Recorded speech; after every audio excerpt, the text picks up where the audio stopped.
All good. Okay. 7 o'clock, we can start the conservation meeting. Is there anything to come before the Conservation Commission that's not on the agenda this evening?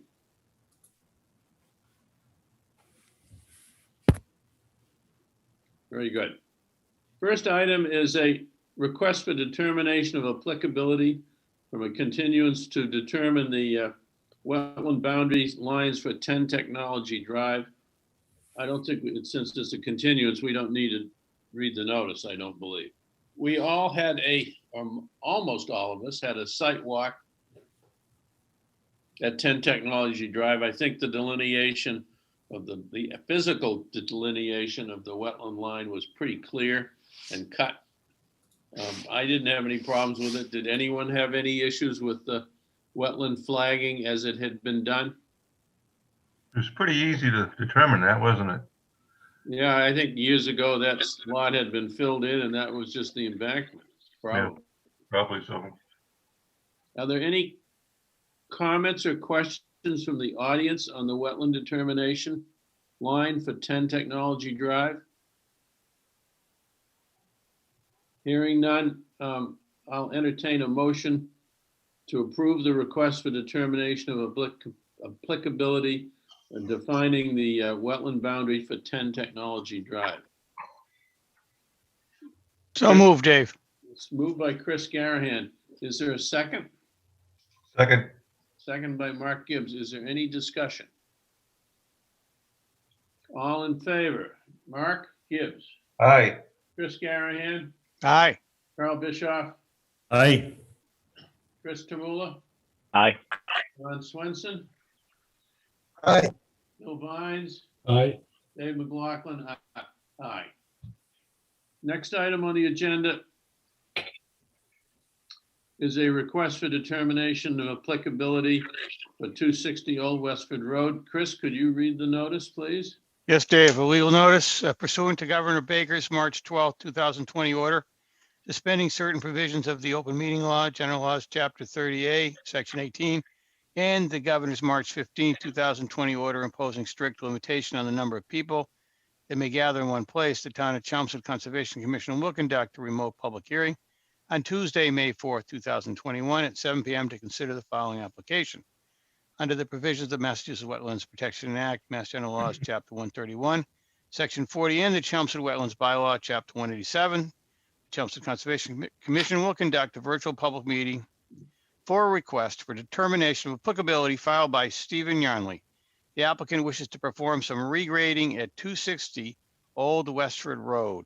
Work will take place within 100 feet of a wetland. Okay, this is Roberts Field. For everyone who doesn't know what 260 Old Westford Road is, they're putting in, they're grading and making available three ball fields. And I think the issue is there someone here from the Roberts Field people that can speak to this? I'm here, Dave. Steve Youngley. Hi, Steve. Okay. I think most of you are familiar with the site. Over the years, there's been that one section that has flooded a lot. And I think what the work is to regrade that whole area so that it won't flood and also to put in some fencing. The best picture of it is the third page that you guys all have.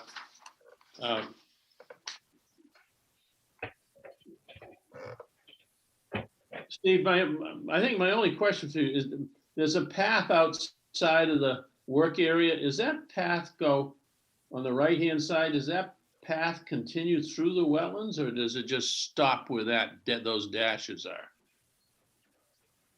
You know? There is a path through the wetlands. Yeah, you're talking down in kind of the bottom right corner? Yeah, the bottom right corner going up the right-hand side, correct? Yep. So that's kind of a spur that kind of pokes out of the tree line. But you're not doing any work there. You're doing all your work is where the fencing is and inside the fencing. Correct. Okay. Questions from the committee? Mark Gibbs? Is that gonna, the path, is that gonna tie into Jonathan Lane, the Jonathan Lane that's back there? So the path currently ties into Jonathan now. You can walk from the end of Jonathan Lane right up into the back of the park. That'll still continue. Oh, yeah. Yep. Yeah, those are kind of unofficial paths, and they go behind Lupien's, and they kind of wander around back there, right? I just want to make sure it's still going to be accessible to the residents back there so they can use it. That's Yeah. all. Yep. No, absolutely. No, that's fine. Well, I guess there was some work being done there on the pond for ice skating and stuff. That's nothing to do with you guys, right? That's just the, Yeah, I'm not proposing any of that way. In the future, we want to come back with a proposal to dredge the pond. But the work at this time is solely just regrading and leveling off for the fields. okay, thanks, Steve. Chris Carahan, No questions, Dave. Carl Bischoff, Looks good. Krista Wooler, No, I'm all set, Dave. John Swenson, I'm all set with this. Looks good. Bill Vines. I'm all set, Dave. I think we need to give a 25-foot no disturbance waiver for the, is the fencing right? Is it, it's a little hard to see this map.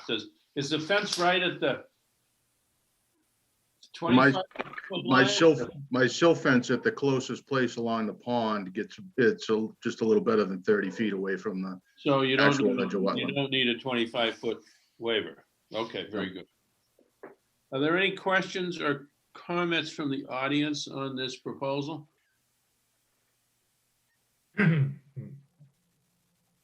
Hearing none, I'll entertain, there is an agent's report from Katie recommending erosion controls maintained along the edge of the pond, and Mr. Kosecki, I'll get right to you in a minute, I'm sorry. And Steve talked about those. Katie's recommending no fertilizer be used within 25 feet of the pond. So, Mr. Kosecki, would you like to ask a question or say something?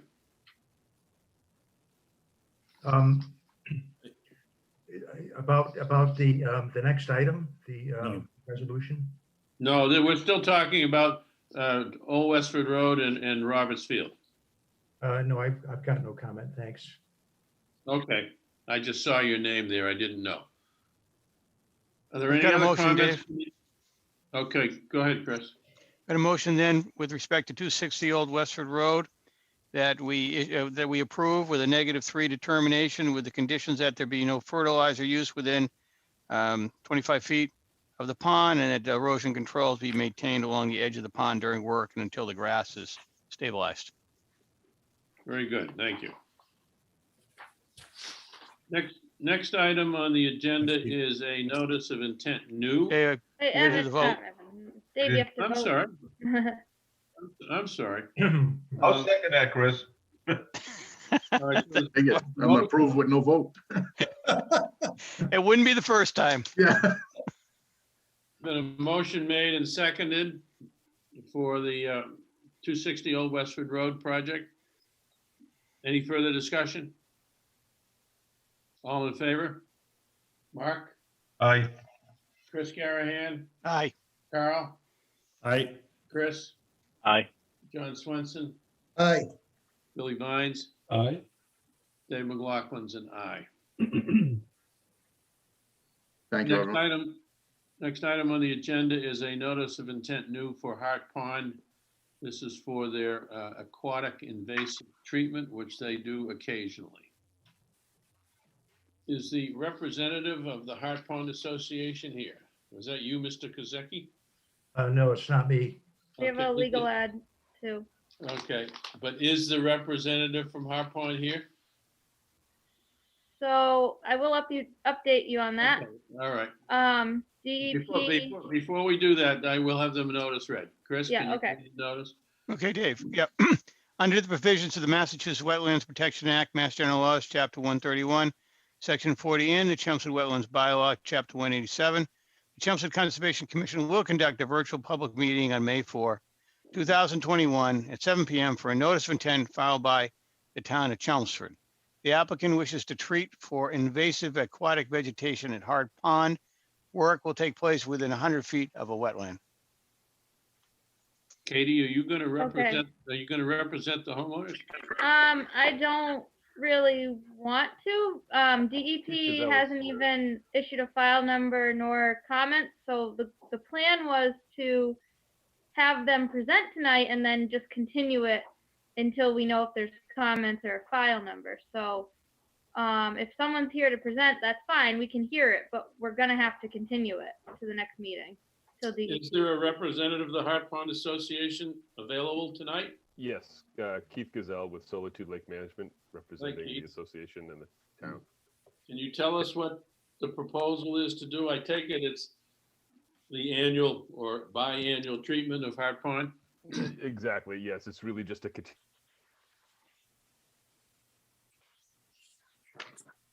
We lost you, Keith. We lost him, Dave. Yeah, we lost you, Keith.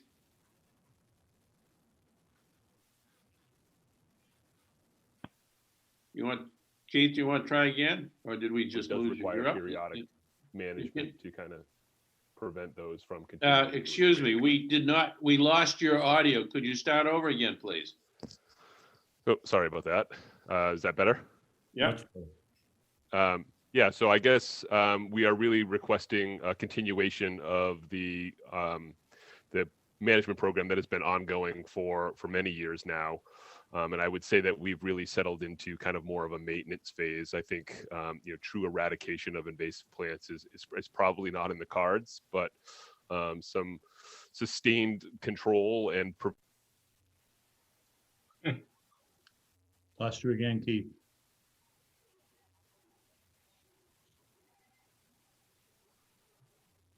Hello, Keith?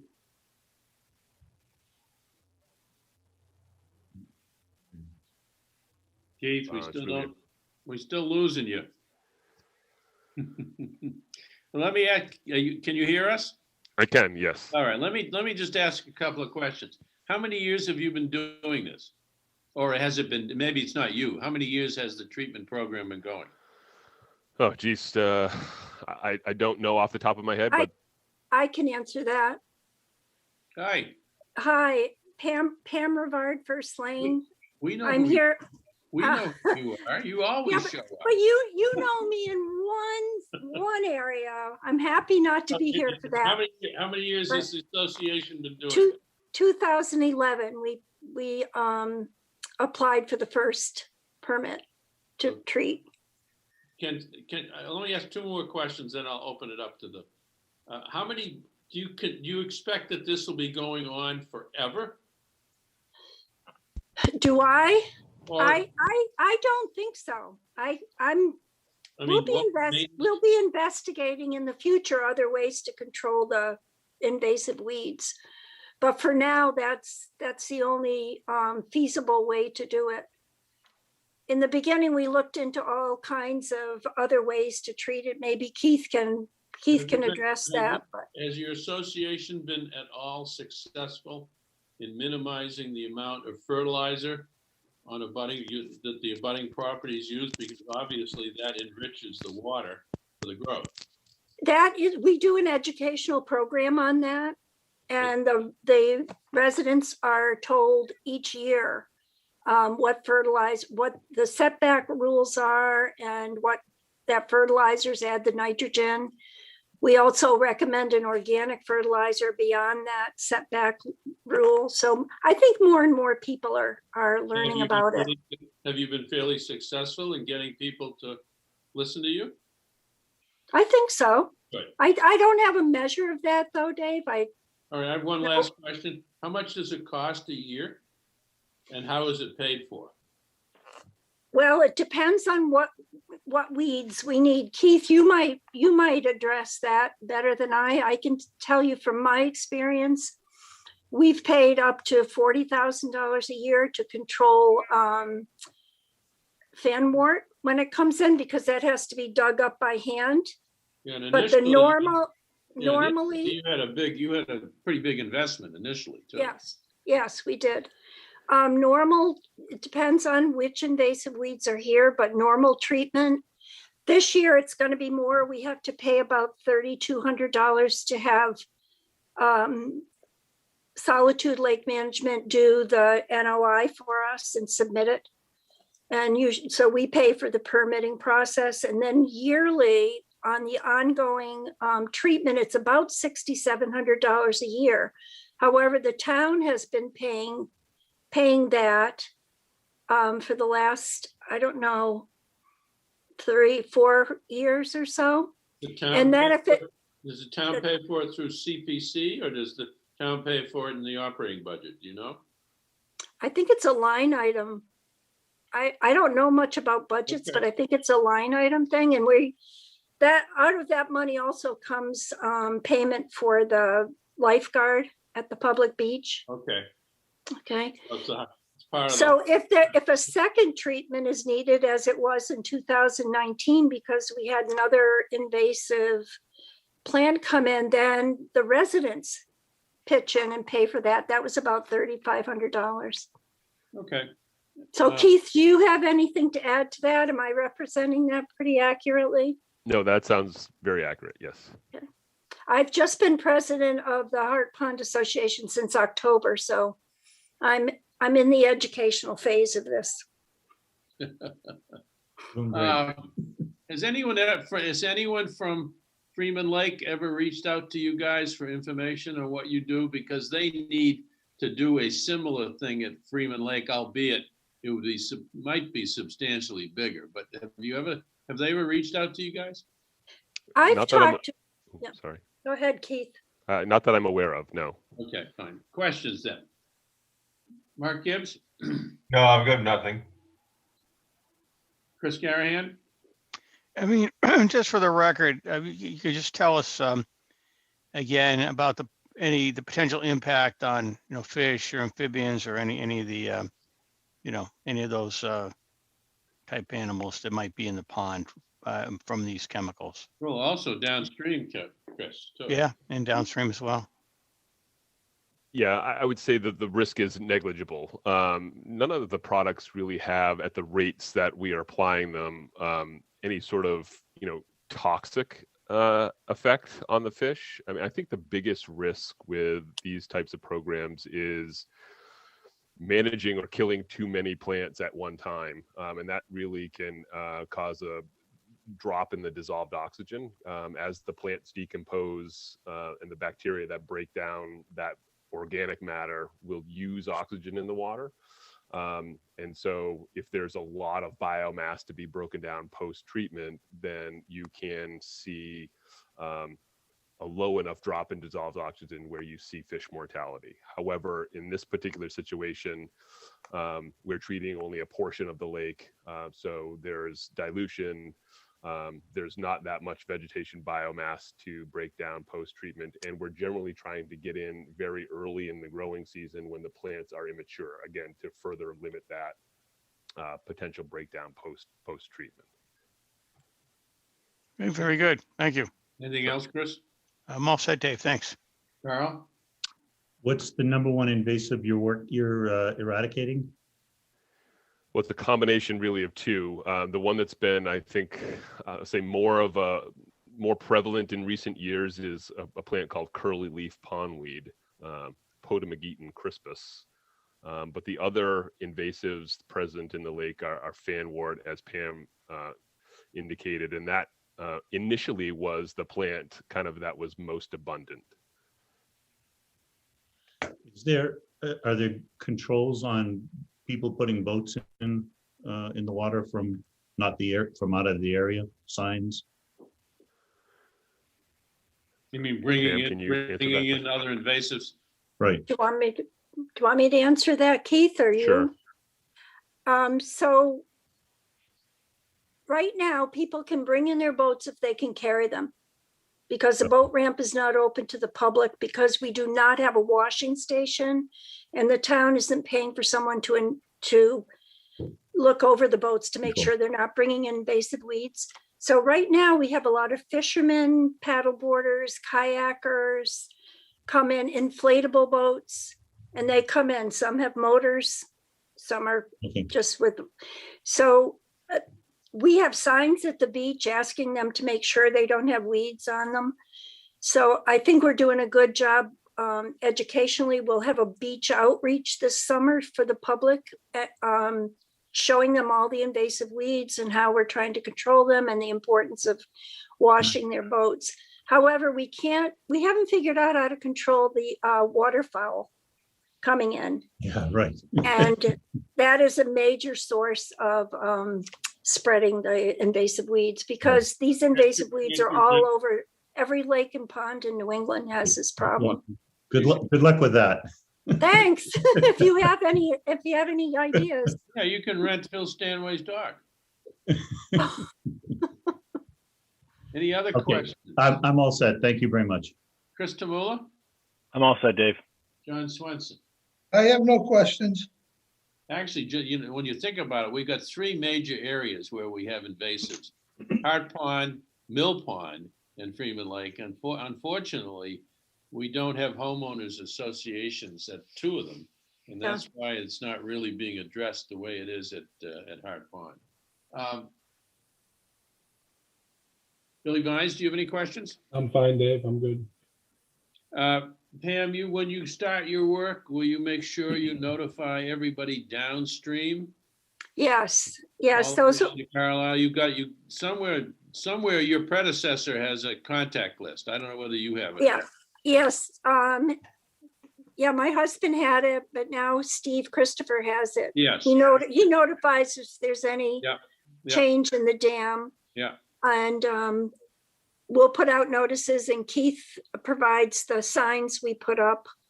But I just want to reassure you that we've been doing this since 2011, and downstream is all the cranberry bogs, and they've operated all these years with I don't mean that at all. I'm just saying, give them a heads up that you're doing it. Yes.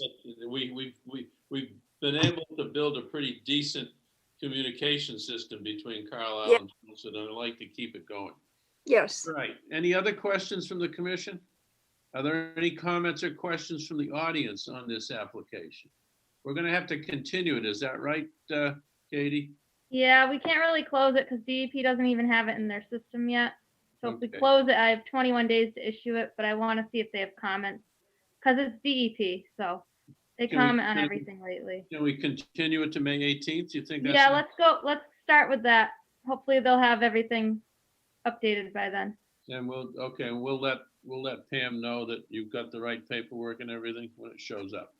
All right, can I have a with that, can I ask a question? Would that be a meeting that I would come to, or it won't be a meeting you have to come to unless there's comments from DEP. So what will happen is we'll open it and we'll close it with the vote for the order of conditions. So unless there's I'll let you know if there's comments, and then you can have some, but hopefully not. All right, thank you. Yeah. Can I have a motion to continue the hearing on Hart Pond for aquatic invasive treatment to May 18th? So moved, Dave. So moved by Chris. Is there a second? Second. Second by Chris. Any discussion? All in favor? I have a question. Yes. Does this mean we can't go ahead with the treatment until after that, Katie? Yes, unfortunately, yeah. You have to wait till then. Okay.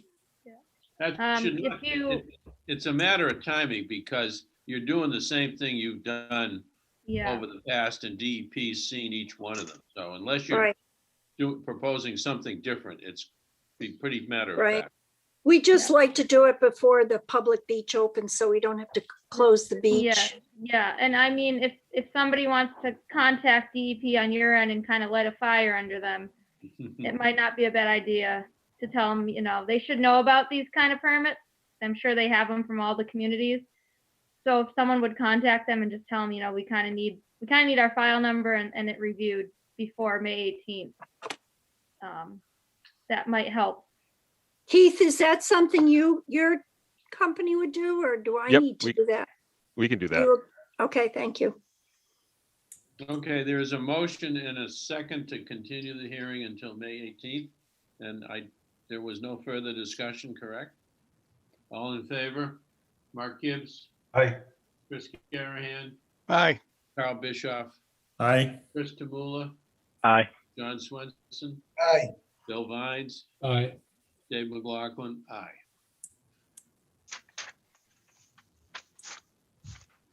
Thank you. All right, You're welcome. next item on the agenda is a continuance notice of intent for 314 Dunstable Road. The applicant here? Yes, good evening, everyone. Katie Enright with Howard Stein Hudson. Hi, you want to tell us where we stand? So we finally, I believe at the last meeting, we had a site walk after that to check on the wetland line.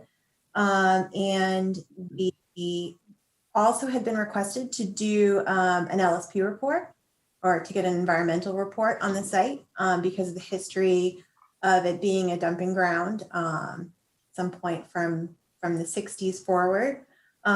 So we have that now. We sent it to you as an attachment in the last few days. It's about 305 pages. Who has it? Information. Go ahead. Who has it?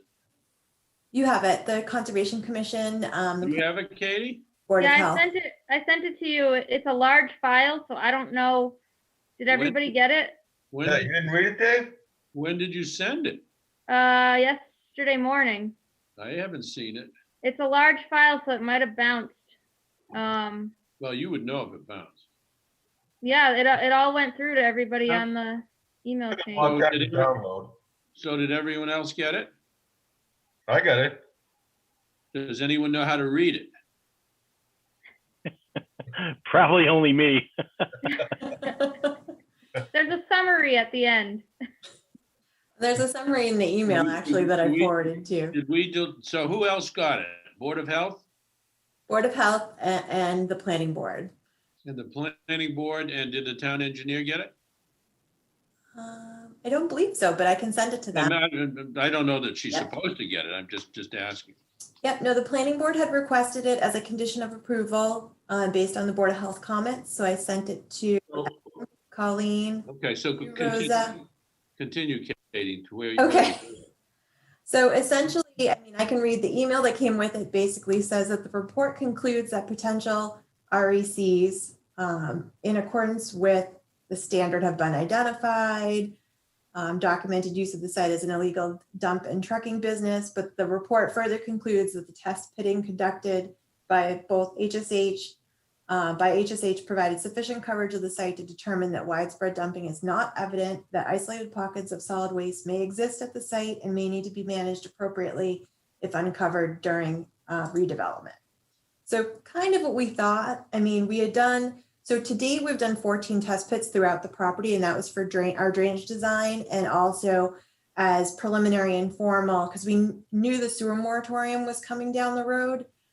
So we did some informal testing to make sure that in the future, we'd also be able to do septic systems on the site, although those tests were not formal and witnessed by the town's consultant, because the town at that point didn't have a consultant. So we actually have 6 more lots of testing to do, formal testing for septic systems that will be reviewed and witnessed by the Chelmsford Board of Health through Mill River Environmental Consulting. So not only have we done 14 tests, we're going to end up doing something like another 20 something odd tests out there throughout the area of development, and then in the upcoming weeks also. And certainly anything that we find will have to be reported based on the LSP's report. So the conclusion of that report was that there are minimal pockets of hazardous material? And did they define it as to what they meant by that? That's my term. Yeah, so what REC stands for, and you know, as Chris Tamula knows, is we get these kind of few and far between, but identify recognized environmental conditions. So basically we have reports as to things that were dumped there. We saw a little bit of surface evidence here and there. There was one test pit where we found a piece of vinyl siding buried. And we didn't see anything else but natural material essentially for the other test pits on site. So it's basically, we know it was used as a dump at one point in time. We've heard, different conversations about it being cleaned up and the materials being hauled away. We've seen evidence that it could have also been filled over. But from what we've seen, as far as being in the ground, out of 15 test pits, we found one that had a piece of vinyl siding in it. So basically what the LSP is saying in the 300 pages is, we've got all this evidence, but we haven't seen it physically buried in the ground or at the surface of the ground. So as we continue on site to do soil testing, certainly if we find anything, it'll be witnessed by Mill River Consulting, the Board of Health, and also will need to be reported. But for now, we haven't really seen evidence of widespread buried materials on site. Can you show us on a map where they identified the areas, or are they in each test pit? He identified, I believe it was 3 areas, 2 where we saw some trash at the surface and 1 which was in our test pit. Can you show us on the map, a map? It's in his 305-page report. Let me see if I can get it close to the beginning. I think it's close to the beginning. Let me go to. Probably gonna have to make you a co-host, Katie. Yeah, give me a minute to find Okay. it. First. All right. Chris Tamula, did you read the summary by any chance?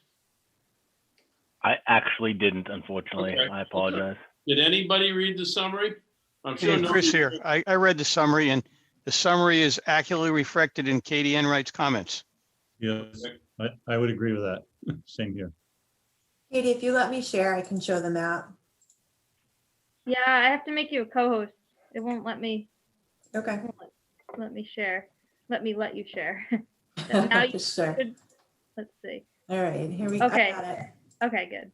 All right. Metal debris, wood debris. Our soil test was like right up in this area here where we found the piece of vinyl siding. This is what Mr. Williamson saw when he was on the site visit. That was surface materials. Okay, and the Dunstable Road is at the top. It's here, yep. And And this is the driveway in the existing The stream house. is what, 50, 60 yards in, or? It's over here. Yeah, okay. Yep. And the driveway, the proposed driveway is pretty much It's through right. the center of the site, right? Pretty much right here, yep. Okay, very good. Yep. All right, so we have a report which Chris Garahan said is pretty consistent with what Katie said. It sounds Absolutely. like it is somewhat minimal in terms of its impact, but the applicant is going to have to continue to look for it as they build out the site. Board of Health has not reviewed it yet, as far as we know. And Planning Board has the report, but have not commented on it. Is that fair to say? Well, Planning Board is closed. They approved the project already. It was just a condition of approval. Okay, so even if it was, so they're not going to do anything about what's in it. Okay. All No, right. it's all first through Rosa. Okay, Katie, you want to go back to where we are then, having discussed the 21E? Yeah, so we also got our fun review from DEP, which is always interesting now that they're diving in a little bit deeper. So we had written a full response back to DEP and provided them with a new package and updated the plans for the 11 points that they had contained within the paragraph of the comments that they had issued. So I can certainly go through. Have they accepted your responses? Do you know yet? They won't. But if they disagree with them, well, you will know though. Only if they appeal. Okay, so they just have them on file, so you don't know whether they agree or disagree. We That's will up to not you guys. know. Yeah. That's up to the commission. They leave it open for the commission to decide if she's accurately addressed them.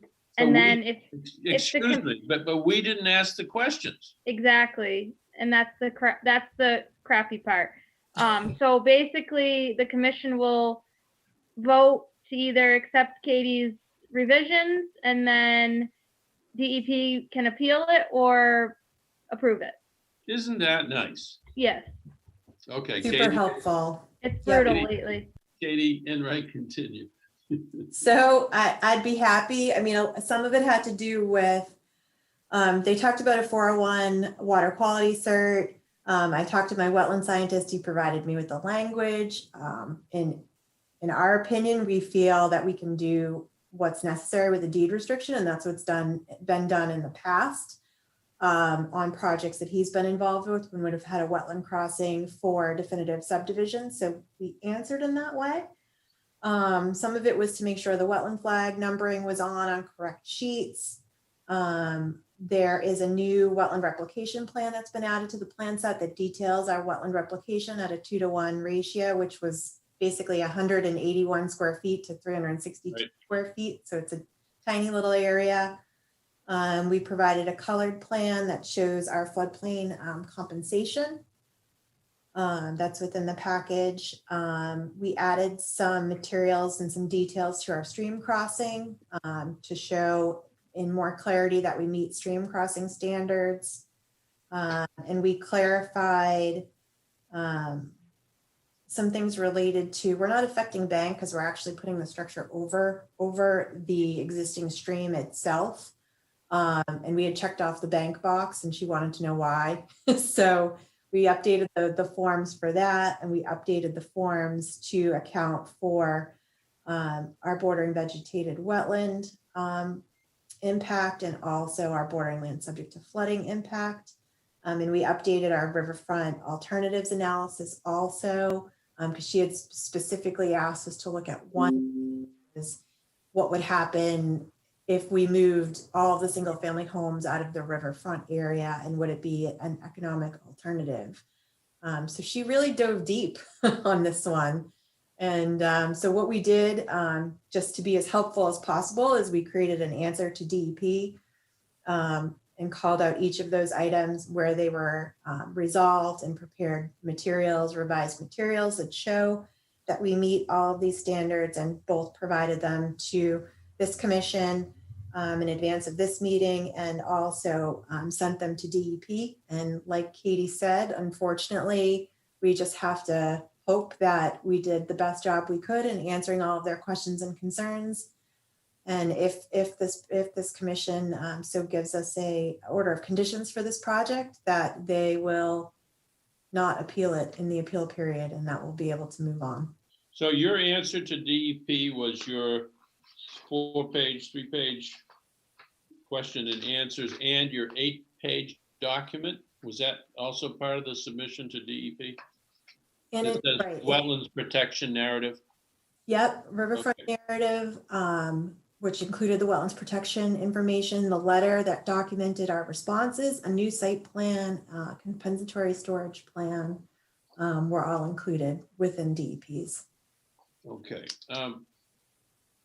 I only had one question on your response, and then that was question number 1. And I don't know what a valid unexpired final order of conditions means. Does that mean the order of conditions we might issue you, as opposed to one that is existing now?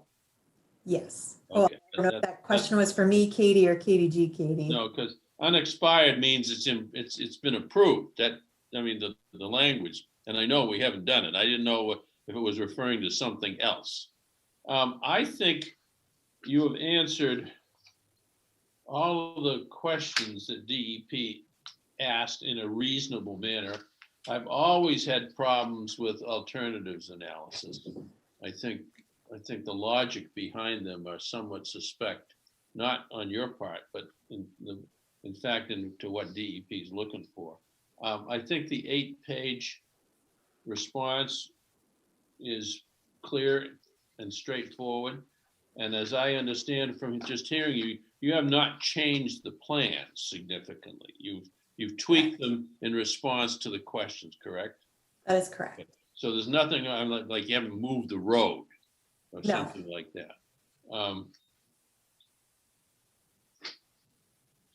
Okay, let me go around the table. Mark Gibbs. Katie, you mentioned you're gonna do possibly 20 more test pits. That's for the septic, is that correct? Correct. And did you say the ones that were done prior were unobserved by a town No, representative? they were observed. The ones for drainage were observed by Christina Papadopoulos from the engineering department, because all drainage test pits have to be witnessed by your engineering department. Not witnessed the ones that we did for the proposed septic systems, because that was the point, is that they weren't going to be witnessed. It was just for me to make sure that we could do septic systems there in the future before we fully designed this plan. The town doesn't do observations of deep water or high water, or? So we have to go back out and basically have to go back out and redo all the testing that we did preliminarily and formally for the septic systems, because they do all have to be witnessed. Right, and that's not too late for that now? Nope, you can do it any time of year. So what we're looking for is basically water table, and that's based on redox features. So we're looking for colorations of the soil, and the colorations of the soil exist based on where the water table sits for the majority of the year, or for a good part of the year. So it can be done in high water, low water. Percolation testing, on the other hand, we have to do perk tests for septic systems. So those will be better in drier or more favorable in drier conditions if you're dealing with wet soils. We feel we're going to be okay to do the perk tests at this time of year, based on where we sit on the topography out there and where the water table was observed for the drainage. So basically what we have to do now, when we were doing this subdivision, the moratorium hadn't been put into effect yet, but we knew it was coming, and that we weren't going to beat it. So to make sure that we could still develop this property and do septic systems, we went ahead and did basically some extra holes to make sure we were confident moving forward. Now, we just filed the application with the Board of Health. Mill River Consulting is there. Now that they've kind of got the act together with how these things are going to be done from now forward, Mill River will send a representative out on behalf of the town of Chelmsford Board of Health and witness all of our new testing for the septic systems. And then they'll review the septic systems also on behalf of the town. Okay, all right, thank you. Thanks. Mr. Carahan? Yeah, so Katie Enright, as far as the LSP goes, I mean, is there still going to be LSP involvement going forward on the project? And if so, could you tell me more about that again? So Tom Williamson is the LSP of record, and basically what he has said and what we're responsible to do is if we find anything when we're digging. So we'll have to call Tom, have him come out to the site and essentially report it and figure out how to deal with it. Who is he? Tom Williamson is the licensed site professional who signed off on the report. Okay. And so Katie Enright, is there any condition from the planning board with respect to the LSP oversight ongoing still, or is that, how did No, that end up? that's something that I believe would be handled by the Board of Health and environmental regulations regarding the site. So we're responsible to report certain things that are found when we're digging on site. And the Board of Health has the information about what the LSP provided. And they'll also have somebody witnessing the digging we're going to be doing. So I imagine if, we're going to find something, there's going to be somebody looking over our shoulder too. And when you do the site work, you're going to disturb a lot of land, right? Yes. So how do you deter? I think you look for trash probably, because you're not going to see chemicals and liquids. You're going to see. Right, you're going to see the container that it came out of, right? Yeah. So most likely. So yeah, I mean, is most of the site going to be disturbed for site work? I would think so. Okay. We're also doing a pretty good smattering all over the developable area though, between the drainage soil testing and the septic soil testing. We're really going to be all over the place. So it's going to be hard for us not to find a pocket if there is one in this initial investigation. Okay. Dave, I'm satisfied. Okay. Carl Bischoff? No, I think what Katie just said, that it seems like the work they're going to do is going to disturb a lot of that land, and they'll find it that makes a lot of sense. So I'm good. And now our expert, Mr. Tamula. Oh, well, he left, but I'm still here. No, I think Katie's done a great job, responding to DEP, considering what we have to deal with in dealing with DEP. I have no issues. Very good. John Swenson? No, all my questions were answered. They were asked and answered as far as the number of holes. Okay. Billy Vines? Katie, have you done anything with Westford as far as the commercial part? Not yet, nope. The first meeting we're gonna at some point in the near future. I know Dave and Chris have reached out, Dave Guthrie and Chris Finneral, my clients have reached out to Westford Planning and Wetland staff to just have kind of an initial kind of meet and greet and kind of talk about some ideas and process, but we haven't met with them yet. So on those retention, the maintenance of retention area, the back one, that's going to be, it's in Westford, but it's going to be on Chelmsford. So Christina Papadopoulos, yeah, so Christina, as part of the planning board approval, wrote a condition that basically says when that pond is constructed and it's accepting only water from Westford, that basically the owner and or association of the parcel in Westford will take care of that detention pond. Okay, so that's all been decided. That's going to be part of the association documents. For that will go with the owner of the parcel in Westford. Okay. So we tried to break it up, but it's hard to convince water that it wants to stay within a town boundary. So it didn't really work out for us. Okay, everything else looks good though, Katie. Thank you. Thanks, Dave. Okay, couple other questions, Katie. Has Christine Papadopoulos seen the stormwater management calculations? And Katie Girton, rather, do you have a copy of them? I do, and I have Christina's letter. And a lot of the comments have to do with her department and road opening. And it does mention the homeowners association with the operations and maintenance plan in respect to the drainage structures. So we would probably want to include that in our order of conditions about the homeowners association being responsible for maintenance of the drainage. There is going to be a town easement for the drainage as well. So the town needs access to, but Christina does want to see a homeowners association and an operations and maintenance requirement. So And they would maintain the 3 infiltration ponds? That's my understanding. Is that right, Katie? I believe so on this one. It would go with the conditions. They're kind of been wishy-washy a little bit about who takes care of what, depending on where we are. Yeah, it says. I believe that was the case for this one. Yeah, her comment that each homeowner and the association shall be provided documentation for the routine maintenance of the drainage basins. So that must be what they're talking about. Yeah. Katie, is that going to be, I know in the last meeting, I think it was the last meeting, when Christina was there, we discussed who was going to follow up on the yearly maintenance documentation, that things get done. Is this going to fall under that now? Under under Christina's office? I don't know, Katie, is the stormwater division taken over yet? Review of the maintenance O&Ms? I think it was approved town meeting didn't happen yet, right? Right.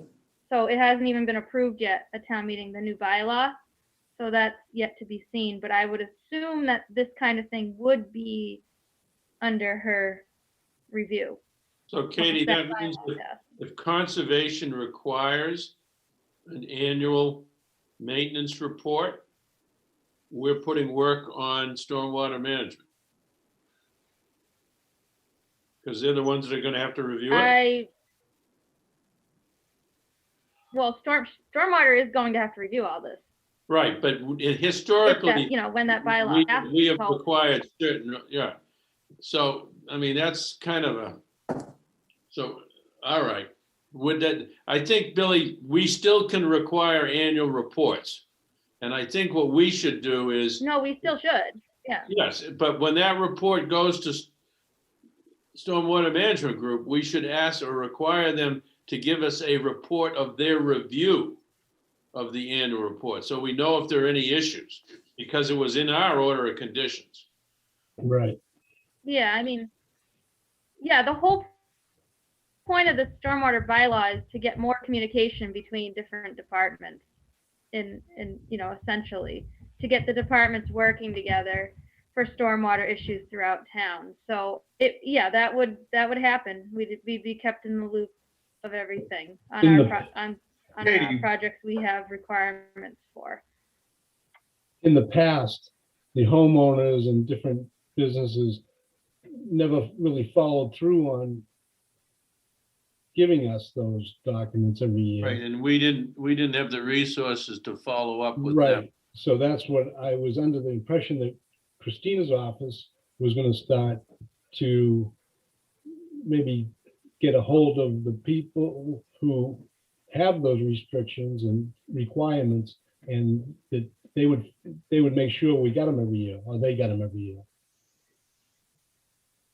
Because I think that's a lot of my things were just, a lot of things never got reported or never got. Katie, maybe you could have a discussion with Christina and see and try to get an understanding of what the process will be. Right. Should we in fact deliver an operations and maintenance report that we require to Christine and ask her to review it, or are we still supposed to review it ourselves? I think we're both going to get the same report, my office and Christina's office, because she's requesting it in her letter, but it would be the same report. So my issue was we haven't been getting them from everybody, and I think now with the new stormwater department that they can tighten up on that. Right, and that's what the bylaw is supposed to do, I believe. Let's see what happens. Okay. Right. Sorry, it has Katie. to get approved first at town meeting. So Billy, anything else? No. Okay. I take it that Christina has no questions for us in her engineering review and in her stormwater management calculations? Yeah, it doesn't appear that way. Okay. Mostly her department.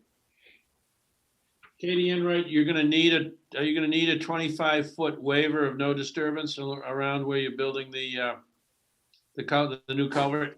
Yes, of course, we're crossing the wetland. Is that the only place you're going to need it? Yes. Okay.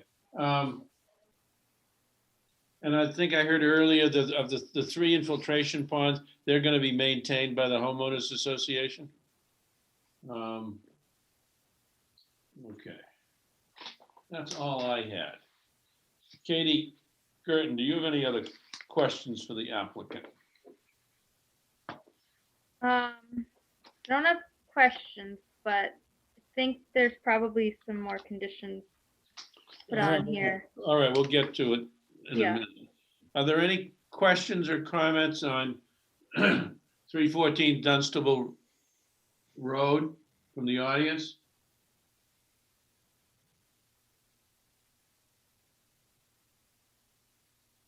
Okay, hearing none. Katie, you want to give us what you think the special conditions? Dave? I'm sorry? Dave, can we maybe do the 25-foot waiver first? Okay, sure.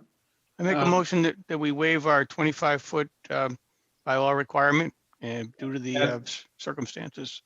And that's at the stream crossing itself for the culvert? Exactly, yes. No other place? Yes. Okay. That's Chris Carahan's motion. Billy Vines, you seconded it? Yep. Discussion? All in favor? Mark Gibbs? Aye. Chris Carahan? Aye. Carl Bischoff? Aye. Chris Tamula? Aye. John Swenson? Aye. Bill Vines? Aye. Dave McLaughlin? Aye. All right. Thanks, Dave. Katie, what special conditions would you suggest? So I'm just thinking we probably should put a condition that we, or at least myself, be kept in the loop with the Board of Health.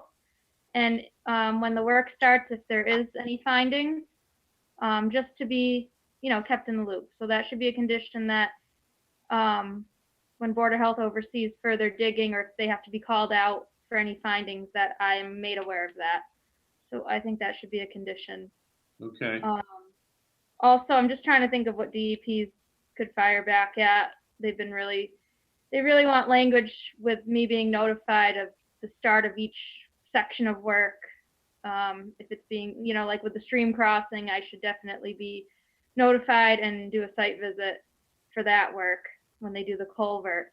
And then maybe for each lot that has our jurisdiction, when that works. So DEP's just been really particular, like Katie mentioned. They're really digging in deep and getting pretty nitpicky. So just trying to cover the bases and just kind of put a condition in there that the agent's notified at each phase. Are the phases defined, Katie Enright, or not? Or is that just a term? They're not. We anticipate that this essentially be kind of one rolling project. So certainly we can keep in touch with Katie. Would it be more practical, Katie Girton, for you to meet once a week, perhaps, for a status? Yeah, depending on what's going on, because not everything's there's a few that's not in our jurisdiction, right? A few lots. So, that if that particular work's going on, it's probably not necessary, but definitely for the stream crossing. Yeah. The I mean, culvert none of the lots, all the lots are outside of 100 feet, right? No, there's some within it, right? Some dwellings, Katie? Right, the first two houses are. So do you want that then, Katie Girton, that you will be notified when construction begins within the areas of our jurisdiction? Yeah, just like maybe just a weekly update, and if I feel the need to go out. That's what I had thought, just a weekly sit down with the applicant to see. Sit down or phone call or something, and just and if I feel the need that it needs to be reviewed on site, then I'll take a ride out. But just, it's a big project with a lot going on. But mainly I'm more interested in any findings under the 21E, if any more findings come up. Okay. So that's 3 special conditions. Any others? Anybody else? No, how about you, Katie? You're done. Does anyone else have any special conditions for this site? Okay, hearing none. I'm good, Dave. I'll entertain a motion to issue an order of conditions for 314 Dunstable Road using our standard order of conditions plus 3 special conditions. 1, that any site findings reported by the Board of Health be reported to the conservation agent. The second one is that the conservation agent be notified at the start of the stream crossing work, and I take it a 10. And the third one is that there be a weekly status review of progress under the project with the applicant. And don't forget the homeowners association drainage annual report maintenance. Well, I guess there's 4. Well, is there an operations and maintenance report submitted? Or is that to come? Katie? It's in the report to come. Yeah, right. So I think we We'll want a need one. condition that we Yeah, we'll need receive the Yeah, annual okay. maintenance. Okay, then the fourth one is that an annual report of the status of the operations and maintenance report on 314 Dunstable Road be submitted to the conservation agent. Anything else? So move, Dave. Okay, so Chris moves the order of conditions with our standard conditions and the 4 special conditions as I stated them. Is there a second? Second. I'm sorry? Billy? Second. Second by Billy Vines. Is there any discussion?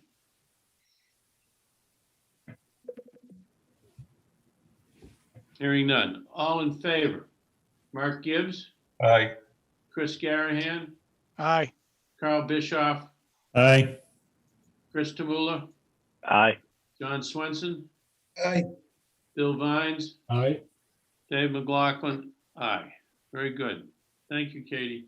Thank you all very much. Have a good night. Okay. Yeah. Good night. Night.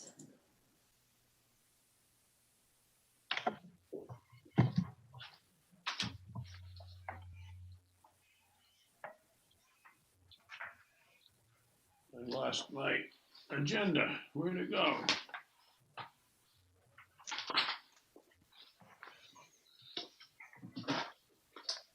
There it goes. Nope. You're heading into your discussion items, Dave, now. Eagle Scout Yeah. project, Crooked Spring coming up next. Yeah.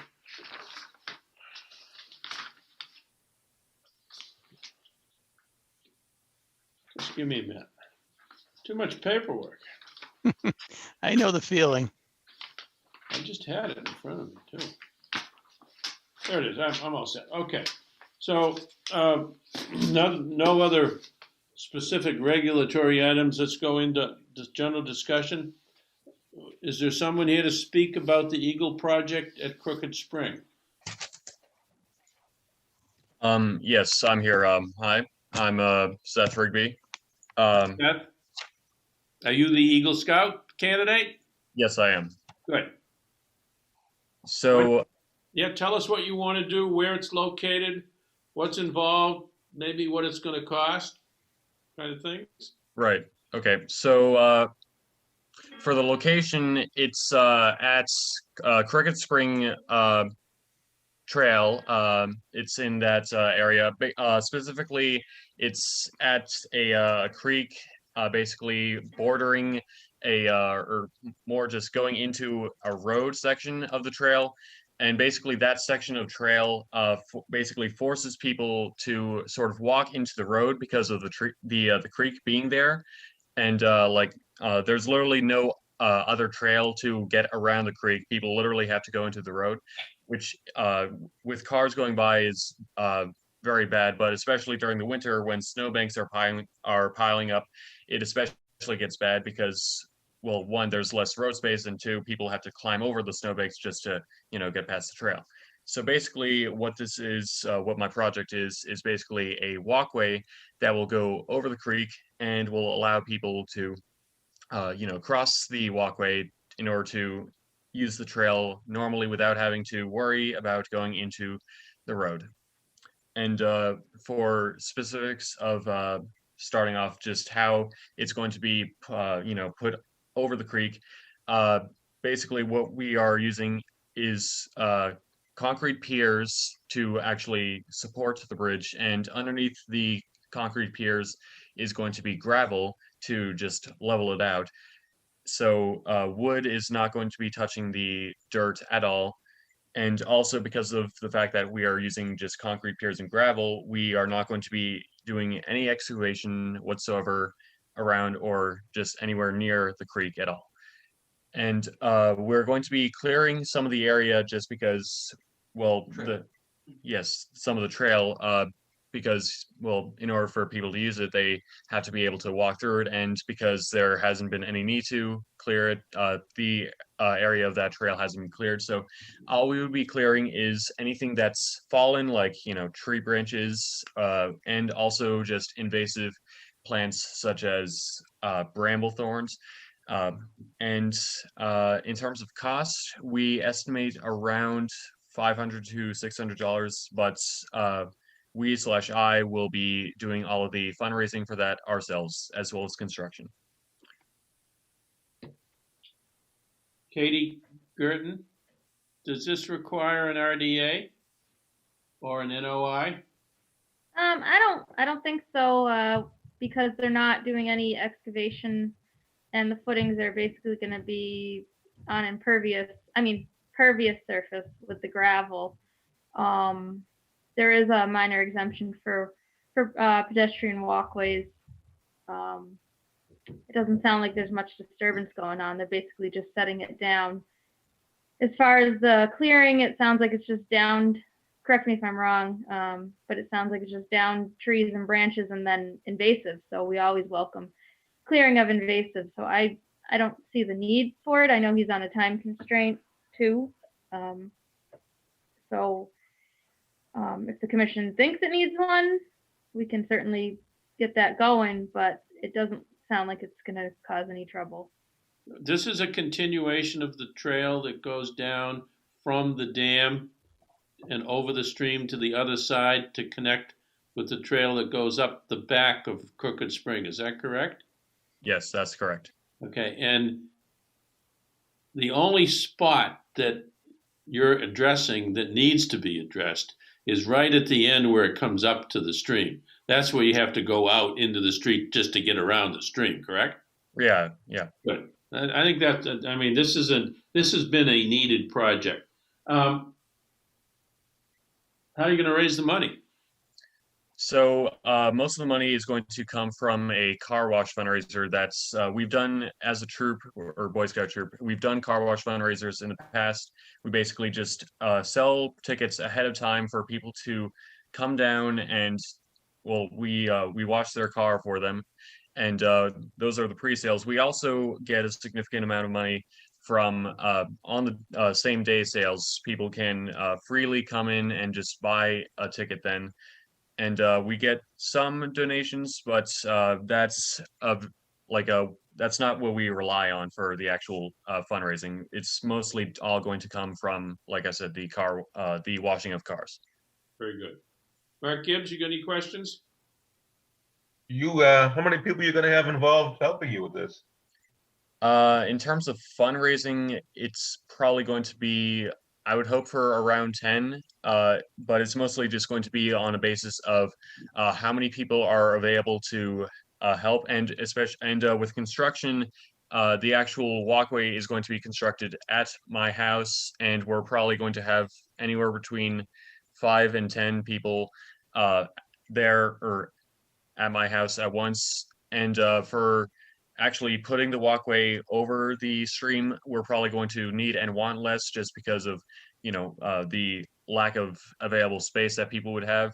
But for that, it's mostly just going to be putting the gravel and concrete piers down, aligning them, leveling them, and then putting the walkway over. And also for transportation, just to make it easier for just bringing it over and also putting it over the creek, we are going to be putting in the walkway boards onto the walkway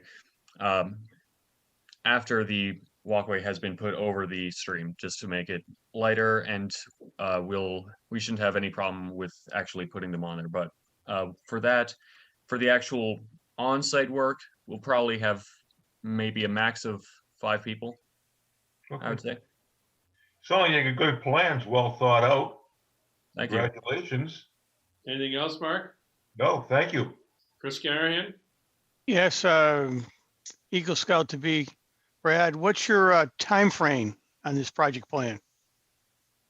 Time frame, I'm most likely going to try to start at least purchasing products slash the wood pretty much as soon as I can.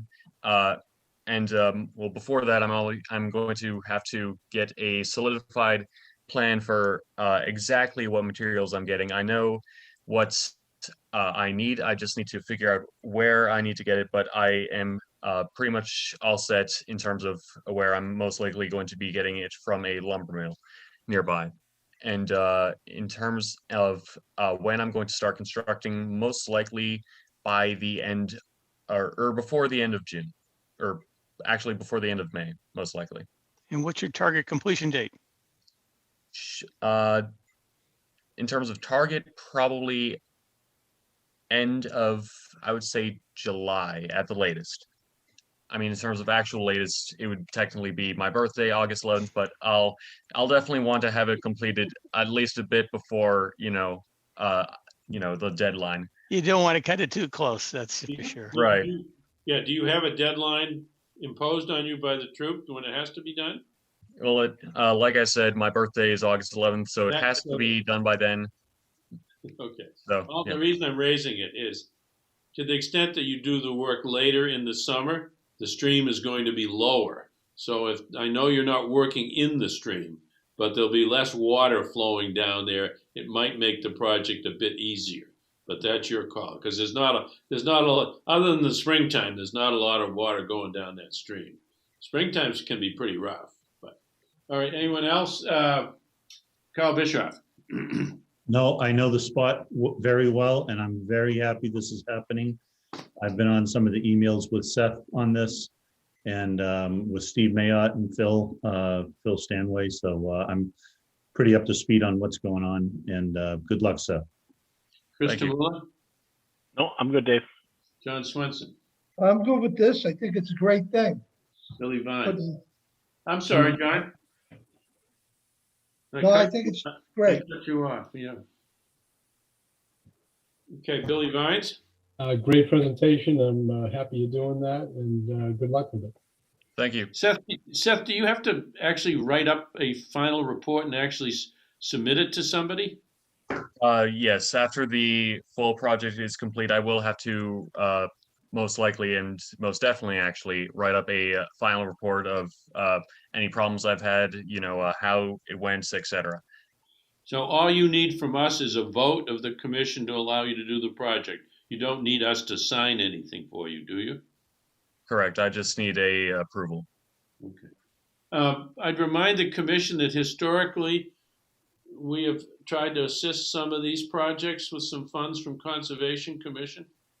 Is there any desire to do that? I would suggest, since he says $500 to $600, that we donate maybe $300 to the project for him. I like that idea, Dave. Yeah, Dave, I was going to actually, make mention about that as well. And typically, I will normally do like 50% of the project. So I think 300 is a pretty good number. Yeah. Okay. Especially with the cost of lumber these days. Well, Yeah. that's why we wanted to fix. That's why we want a fixed price. I'll entertain a motion to donate $300 to Seth. What's your last name again, please? Rigby, R-I-G-B-Y. To Seth Rigby for the construction of the project at Crooked Spring. Can I have a second? Second. I second. Seconded by Billy Vines. Any discussion? It's a great project. All in And, favor of the $300 is Mark Gibbs, Aye.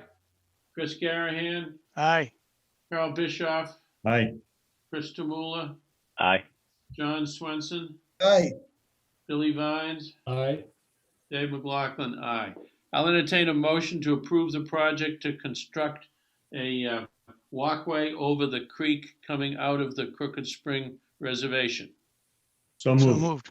Moved by Carl Bischoff. Is there a second? Second. Second by Chris Garahan. Chris Tamula. Any discussion? All in favor? Mark Gibbs, Aye.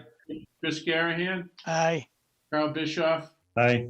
Chris Tamula, Aye. John Swenson, Aye. Billy Vines, Aye. and myself, aye. Very good. Good luck. Thank you. Move Thank out. you very much. We'll look Thank you, forward to Seth. seeing it when it's finished. Okay, thank you. And all of you have a good night. I will be heading off. Okay, You. bye-bye. Have a good night. Bye. And thank you. Next item on the agenda is a resolution to address climate change that's being presented at the town meeting, I believe. Carl, do you want to give us a little background on this? Sure. We're going to have. Yeah, Bern- we have someone to present it, but Carl, maybe you Yep. can just set the scene. Yeah, Bern Kosicki from the Chelmsford Climate Action Team, I think is the name of the group, is going to give us a short presentation on this. This is a motion. Well, I'll let him just talk it through. I don't need to say what he's going to say. So I think I think we should support it. That's my position on this, but I'd like to have him present what he's got. And Katie, can you share his slides that he sent? Is that possible? Or It's gonna take me a minute to grab them from my email. Do you have them, Carl?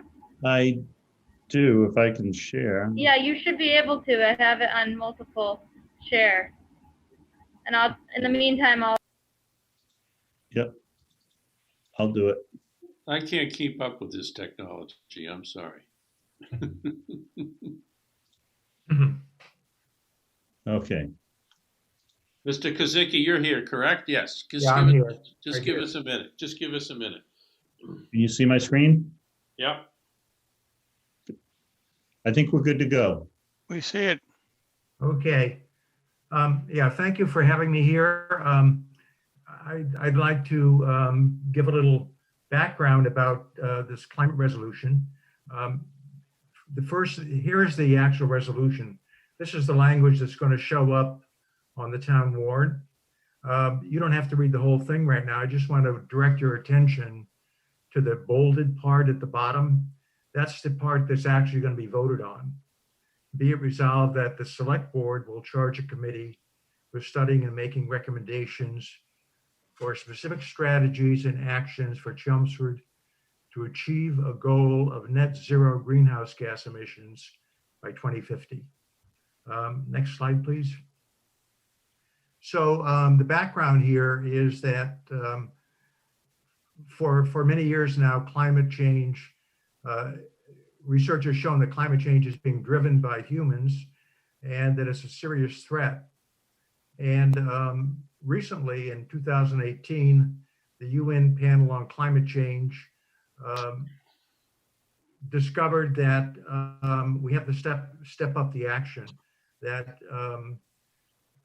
we need to have basically net zero carbon emissions by 2050 to escape the worst effects of climate change. And what net zero means is that most of the carbon emissions are reduced to zero, and there's some very hard emissions to cut to zero, and those that little remainder is offset by carbon offsets.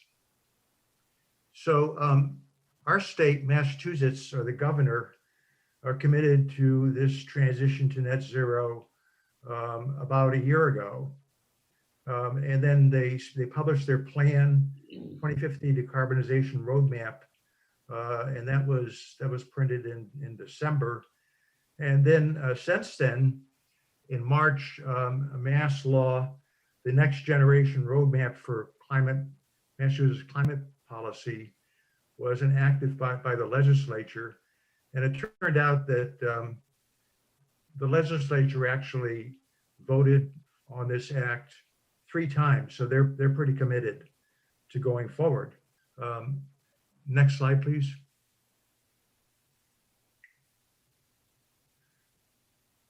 So the article, first of all, shows that Chelmsford recognizes the threat, and it recognizes that state actions are about to happen. And obviously, for Massachusetts to meet its goal, cities and towns also have to achieve the same goal, because the cities and towns make up Massachusetts. And so this, the bottom line for this resolution is for Chelmsford to prepare for new state policies that are coming down the line. It calls for charging a volunteer committee to plan. And this is really a resolution to plan for the future. To create a plan and advise the town of steps that the town can take toward getting our own emissions down to net zero by 2050. I should say that Chelmsford is not the first town to do this. A number of other towns have also acted, and I've got a list of some of our neighboring towns here: Westford, Acton, Pepperell. My guess is that probably 10% or so of the towns in Massachusetts are now on board. So we're still a leader in going ahead with this. Next slide, please. So you might ask why, if the state is also got this goal of net zero, why does Chelmsford have to have its own resolution? For example, Chelmsford was very successful in past state green programs. And we found over the past 15 years, we found that early application, being first in line, led to good success in past green programs. And I've got a list of just a few of the things that have happened here in town, and the list goes on beyond that. Well, the answer is that we can't use the same paradigm for a net zero greenhouse gas emissions, because it's a very complex goal. And we need a coordinated and continuous attention in order to get to the goal. Also, the state's going to use incentives to reach the goal. And there is some discussion at the state level that towns will have to have some qualifier in order to get to use state funds. So towns with serious climate plans are best able to respond to incentives as they come along. And another reason is that the state's going to be driving the boat, but a coalition of towns with serious plans can help to inform these state actions. In other words, we can help to fine tune the state's plans with a coalition of other like-minded towns. Next step. So the implementation would be a volunteer town committee and some tasks here. This is building upon the experience of other towns. Assess where we stand in greenhouse gas emissions, to develop a plan of how to get to net zero by 2050, and to promote actions, residents and businesses, and to make yearly recommendations to the select board on specific actions that the town can take to reduce its emissions. Next slide, please. Continuing on with implementation, we envision that the committee have diverse membership with a wide range of backgrounds so that it represents the whole town. And also, there will have to be connections to all of the existing town committees and also departments in order for us to have a clear understanding of what we need to do and how to do it. No funds are requested for this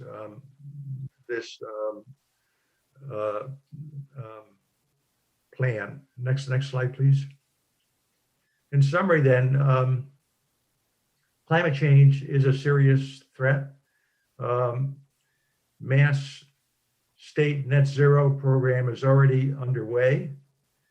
So this climate resolution, above all else, is just to plan for how to transition to a future that's going to come, whether or not we have this resolution. And again, the details are in the final bullet here: assessment, a climate plan, advice to town, provide effective feedback to state, promote actions, and volunteer driven at no cost to the town. So, so that's it. I'll try to answer any questions, or we'd be very interested in your comments also, and advice, and if you see fit, also a finding of support by this committee. Thanks very much. Thank you, Mr. Kosicki. Questions from the commission? Mark Gibbs? No, I don't have any questions. I think this is something that's should be done. No question about that. And I think it's a positive thing. I don't have any questions right now. Okay, Chris Garahan? I'll support this, Dave. Carl Bischoff? You do. Yeah, I just have a couple of comments. Number one, I saw that Mr. Kosicki presented to the select board maybe a week or two ago, and one of the discussion points was around maybe consolidation of committees that are in this general space, because some of the discussion was that there are many committees with open positions. And so there is some discussion about perhaps consolidating or streamlining a little bit, or shutting down some less used committees. So I think that's a good idea, because there's a lot of activity in this general space of energy and and all of that. And having an aligned approach would make a lot of sense. So I'm not sure how that will play out. So, so I certainly support this. The other thing is, as a conservation commission, one of the things we can think about going forward is more trees. So anything we can do to increase the trees in town, especially native species trees, are the most beneficial. And so, for example, I'm thinking about the Warren Pole property, which we'll talk about shortly. There's a former orchard on the top of the hill, which is now an open field, and we could think about planting oak trees or something up there that 30 years from now in 2050 would be filled in with a lot of green oak trees that are helping us with carbon sequestration. The other thing is our general work in protecting wetlands.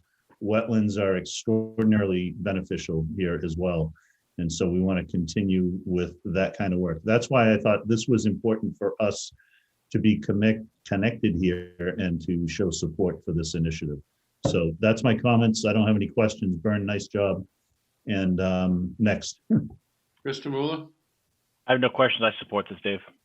John Swenson, No questions, but I'm supportive. Billy Vines. Also support this. Good. I got a couple of questions. I'll be brief. Who does your committee make recommendations to, Bern? Or who do you see them making the recommendations to? You mean the committee that's called, not our The committee that you're asking be formed. yeah. If they came up with a suggestion, who would the recommendation go to? The Select Board? Well, as I understand it, the committees report to either the town manager and or the select board. I think Virginia is here and she can speak to. Okay, so that would be no different. You're not going to send or are you sending recommendations to the state? No, this would be a Okay. local organization. Yeah. Can you make recommendations that are more strict than the state wants? Or do you see them being able to do that? I don't think there's any law that says we can't do that, but I think we have to work in reality space also. This is a pretty challenging resolution as it stands. Can we finish up by 2040 instead of 2050, for example? Well, that'd be a pretty tough pull, I think. Okay. But I don't see any reason why we couldn't, if we had resources in a certain area, go faster than other towns and cities. Thank you.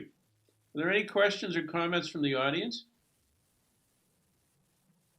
Good. I think it's a good idea, and I certainly support it. So let me say this: I'll entertain a motion to support to support Article 28, a resolution to address climate change at the upcoming annual town meeting. I make that motion. Second it, Dave. Any discussion? Dave, I'll be at the town meeting for sure, so I'll certainly voice our support at the town meeting. Is anyone else at town meeting? Oh, Carl's a town meeting member, so we got 2 on the board, I think. Is anyone else? No. All right, all in favor? Mark Gibbs? Aye. Chris Garahan? Aye. Carl Bischoff? Aye. Krista Muller? Aye. John Swenson? Aye. Bill Vines? Aye. Dave McLaughlin? Aye. Thank you very much, Bern. Thank you very much for having us. Thank you, Bern. Thank you. Okay, next item on the agenda is the town engineer, Christina Papadopoulos, is looking for support from the Conservation Commission for a grant submission. Is she here, or can you speak to it, Katie? Or is it? It's like the one you supported a few weeks ago. Yeah. There's a one pager that is in your packet. This is to do some work out in the Farms 1 area. I think that's where, that's where it is. Is there any reason not to support it? From your perspective, Katie? Not that I can think of. Sounds good to me. Any questions? Hearing none, I'll entertain a motion to support the town's request for a grant application. Is there a name for it? Municipal Vulnerability Preparedness, MVP. Grant. In an amount of approximately $150,000 for in the area of Farms 1.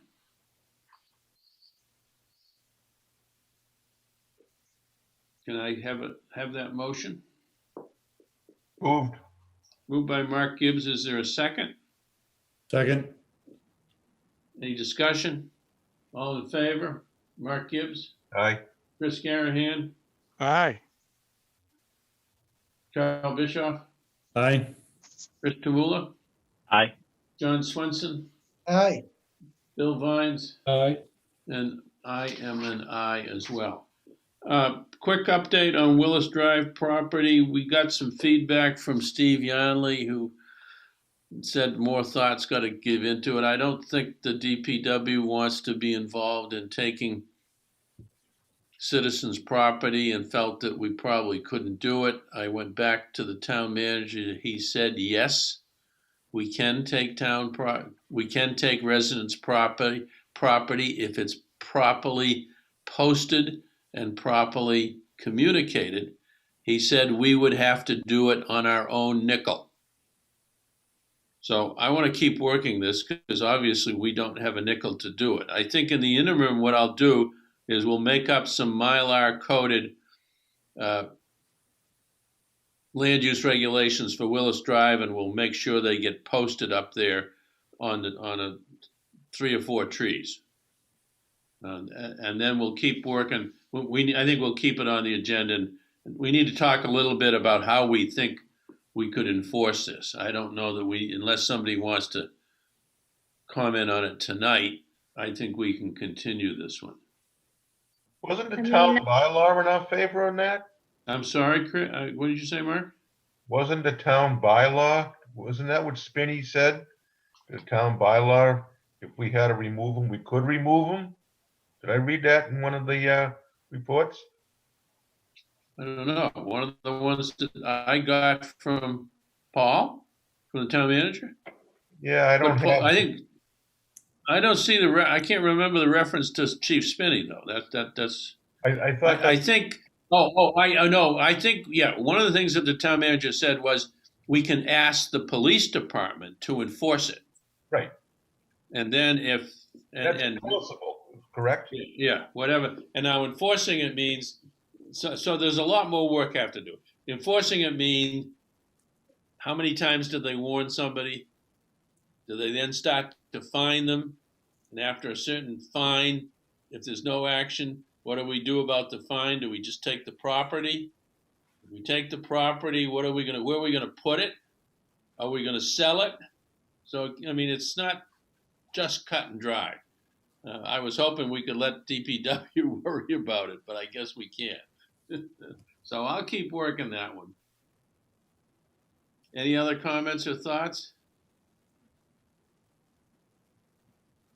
Okay. While I'm on Willis Drive, I hope you're aware that one of the articles is to convey a series of parcels on Willis Drive and on Shore Drive to that are town-owned properties, most of which, all but one, I think, actually abuts Freeman Lake, to convey them to conservation. One of the parcels is maybe a couple acres. 2 parcels are about 2 to 4 acres, and they abut a parcel that we have. There it is. If you see the 3 parcels on the right, the big parcel right to the left of the middle one is conservation land now.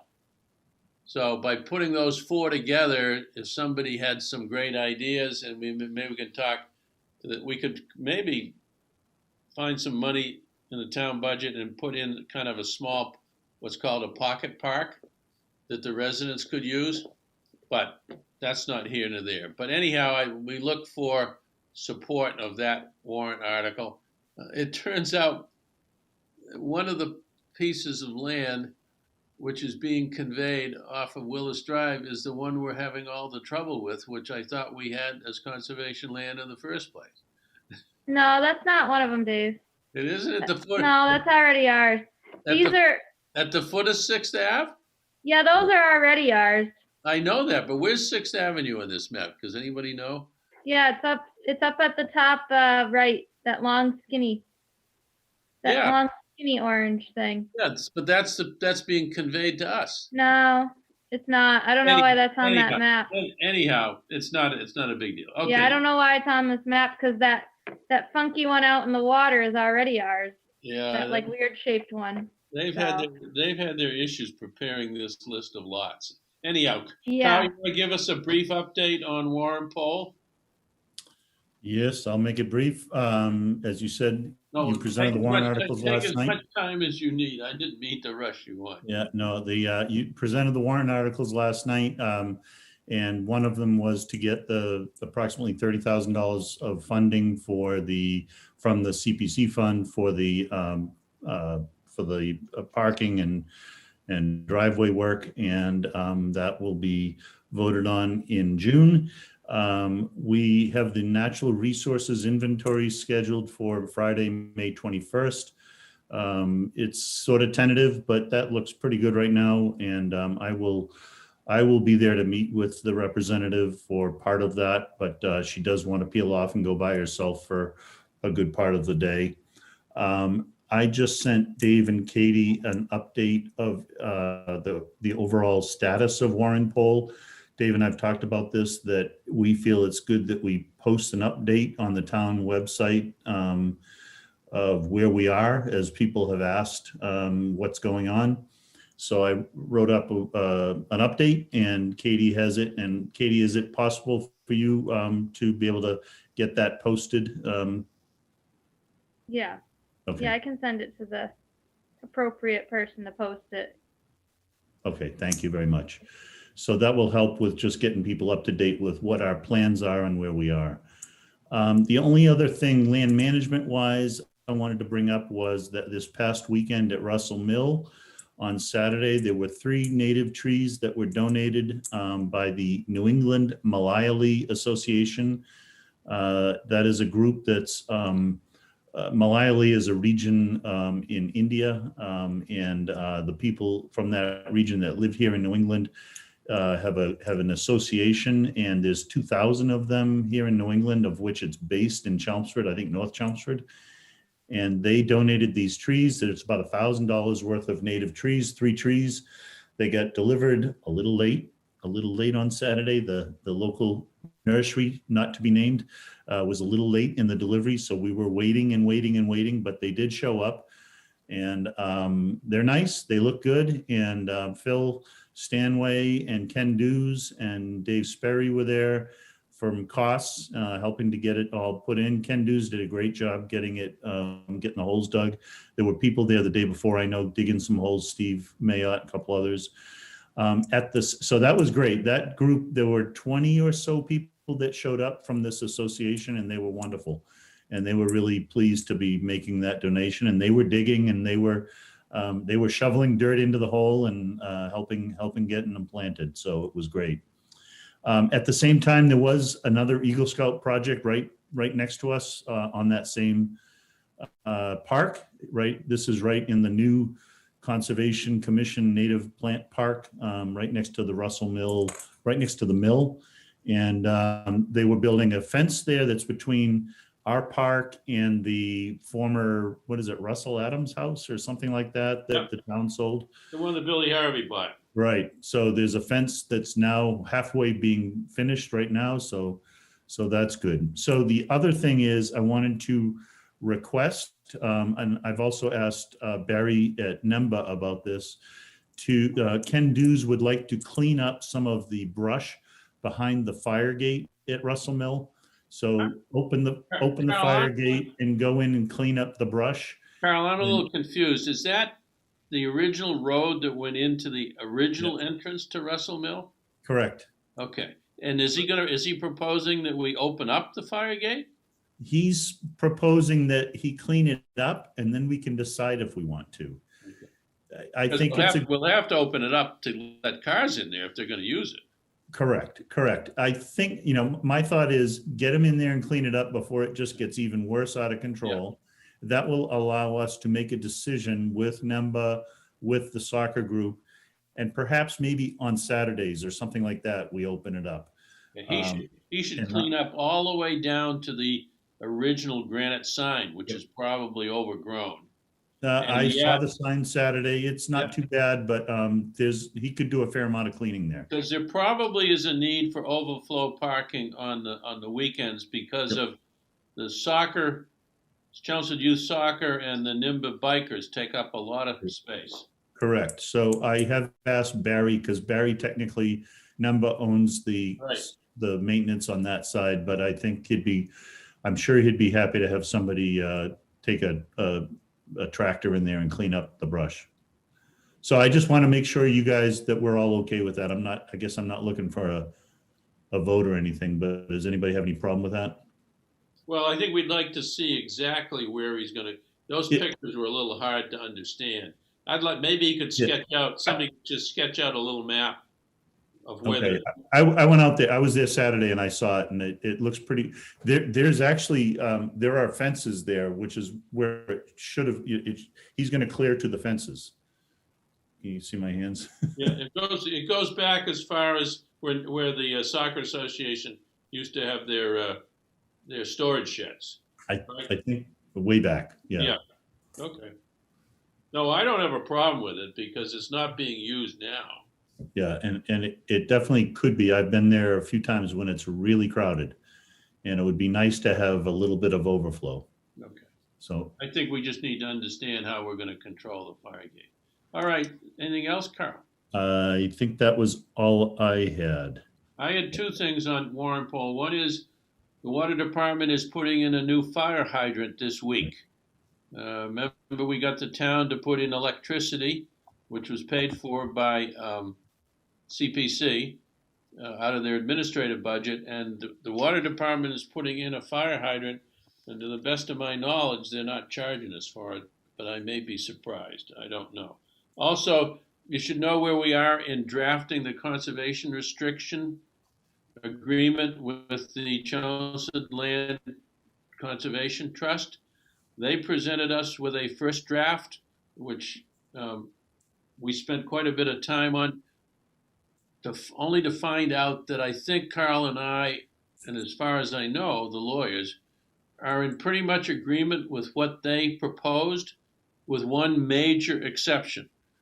The Conservation Restriction Agreement has two pieces to it. One, it defines the things that the Conservation Commission cannot do, like put a commercial business on the site, stuff like that. And we'll show you guys that.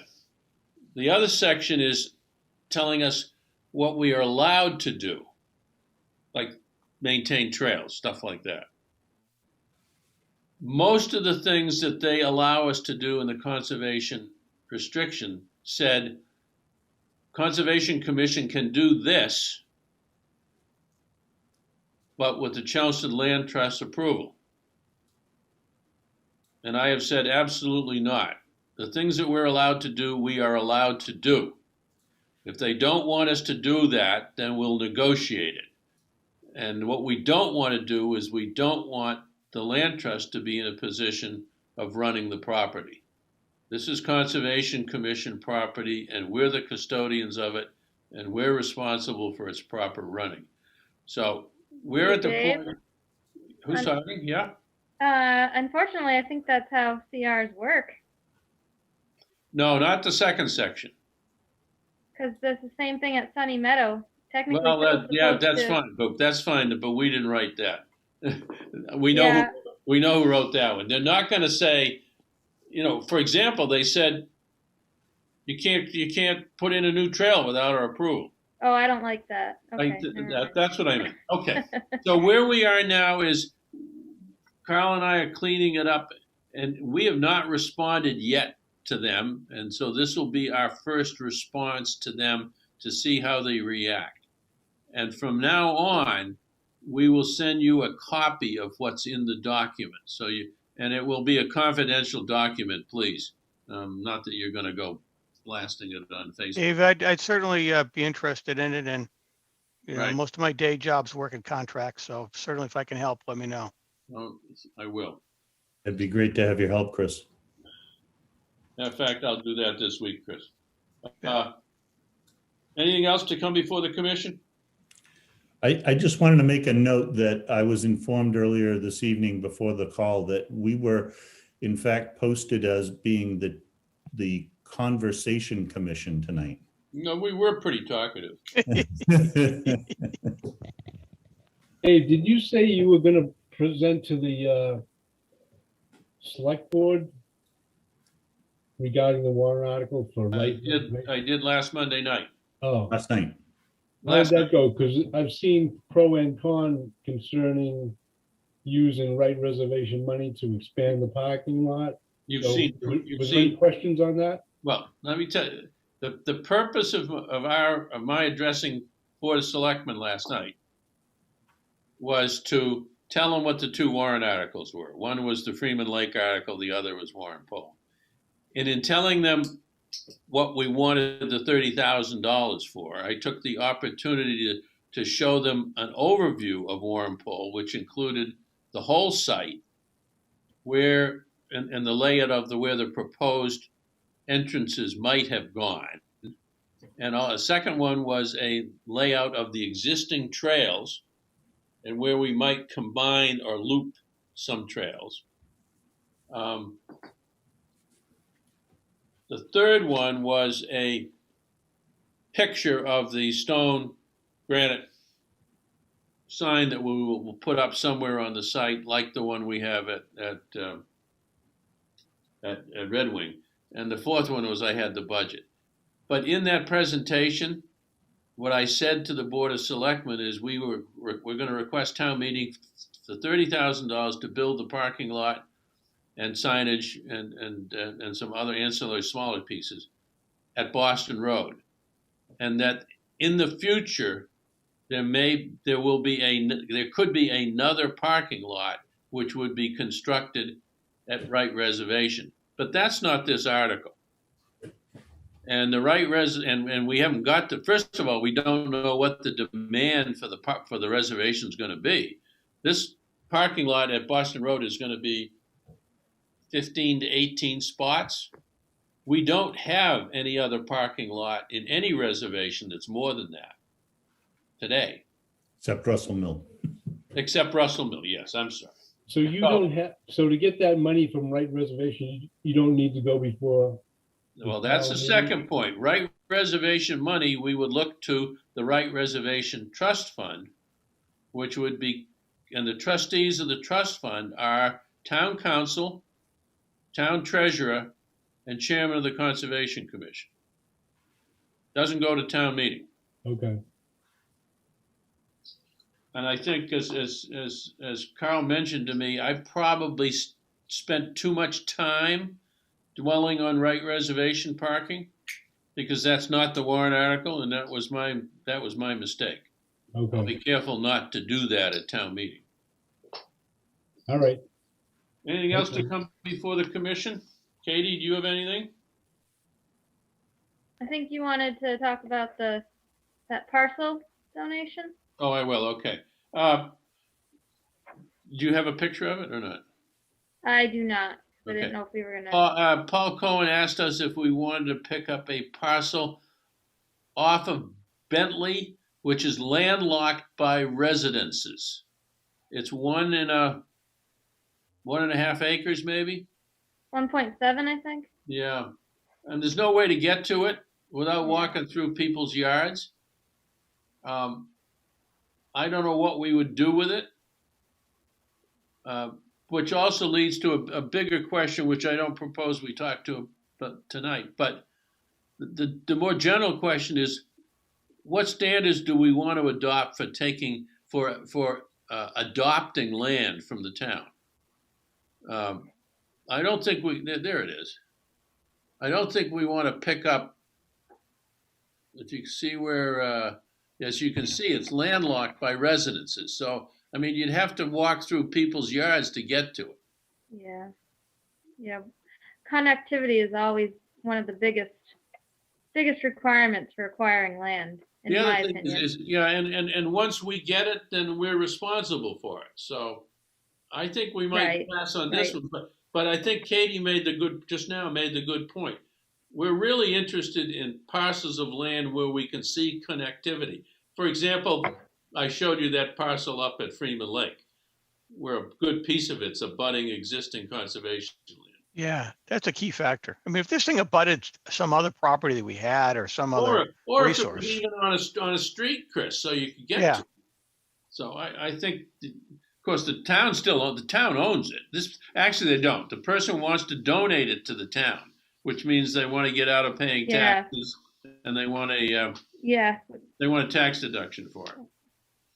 We don't want to get in the habit of that either, because now Well, we're responsible for any trees that I are could- leaning onto these I people's could argue, properties. you're right, Katie. that's- Maybe we shouldn't have taken that small sliver down by Stop and Shop. Remember that one recently? Yeah. Anyhow, let me just remind people, you got to go to town hall and when around next Monday to sign some of these documents for Katie, so she can. Yeah, they'll be out tomorrow. There's still some left from last meeting too.